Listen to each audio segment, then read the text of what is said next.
aho tukugambira amazina Irene Bobo Apex TV.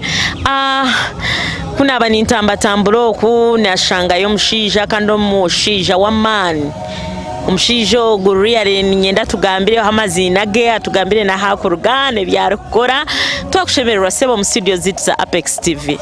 Nyana cyaranyabo tugambira amazina gawe ni bakwetoha.